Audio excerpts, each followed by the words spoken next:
আজান শুরু হয়ে গেছে, এই সময়ে যদি খাদ্য প্রস্তুত থাকে তাহলে আমাদের খাদ্য খেয়ে সিয়াম থাকতে হবে।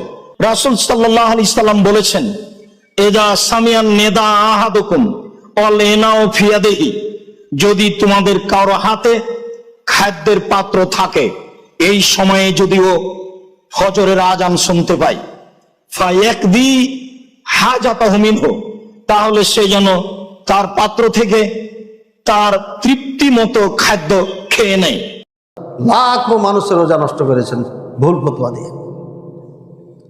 আল্লাহ রাসূল সাল্লাল্লাহু আলাইহি ওয়াসাল্লাম বলেন, ইজা সামিআ নিদা, ইজা সামিআ আহাদুকুমুন নিদা ওয়াল ইনাউ ফি ইয়াদিহি আও আলা ইয়াদিহি, যখন কোনো ব্যক্তি আজান শুনে নিবে এবং তার হাতে বর্তন আছে, আল ইনাউ আলা ইয়াদিহি, তার হাতে বর্তন আছে, হাতে কি আছে?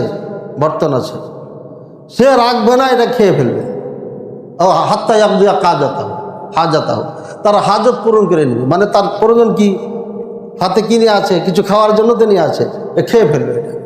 তো আমাদের দেশের অনেক বক্তা এটা বলে রাখেন, অনেকেই, একজন দুজন না, কারণ বাংলাদেশে ফটোকপিরা ভাইরাল বেশি, যারা ফটোকপি এরা ভাইরাল বেশি, এরা বলতে পারে আমি তো নর্মালি খুতবা দিলাম, ও তো মসজিদ গরম করে দেয়, এমন মসজিদ গরম করে দেয় যে পরের খুতবা আবার পা হাত ধরবেন তার, কারণ ওরা পারে রে ভাই।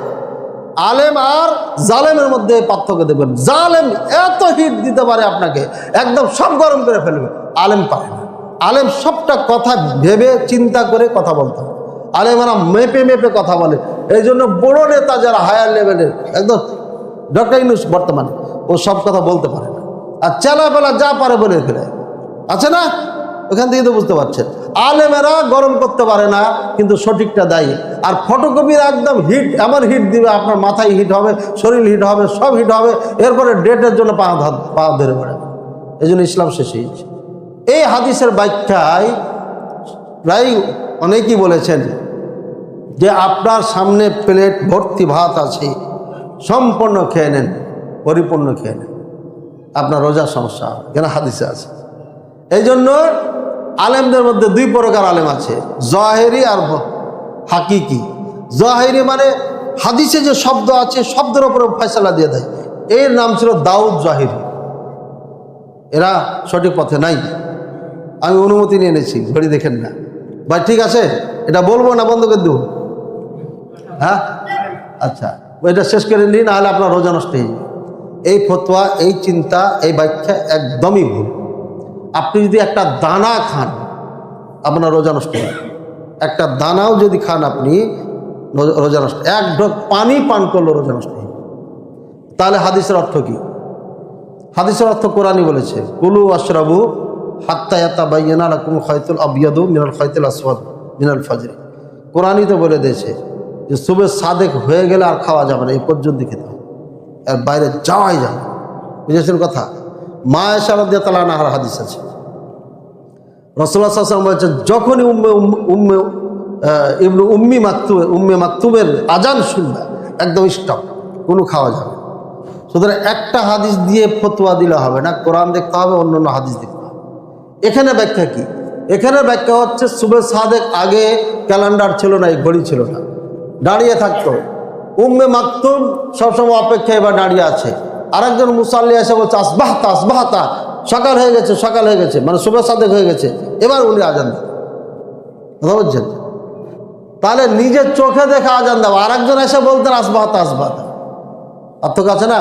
উনি কখনো একটু আগে আজান দিয়ে দিতেন, আর কখনো জাস্ট টাইম আজান দিতেন। জাস্ট টাইম কিন্তু পার করতেন না, কারণ তার আজানের উপর নির্ভর করত।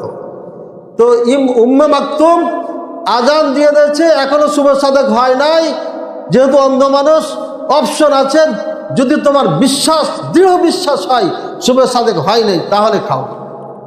একটা আরেকটা ব্যাখ্যা কি হাদিসই আছে, ওয়াল ইনাউ আলা ইয়াদিহি, মানে বর্তন হাতে আছে। হাতে কি থাকে? হাতে কি রুটির প্লেট থাকে, ভাতের প্লেট থাকে? কোথায়? পানি থাকে, গ্লাস থাকে। পানির গ্লাস খেতে কতক্ষণ লাগবে? কয়েক সেকেন্ড লাগবে।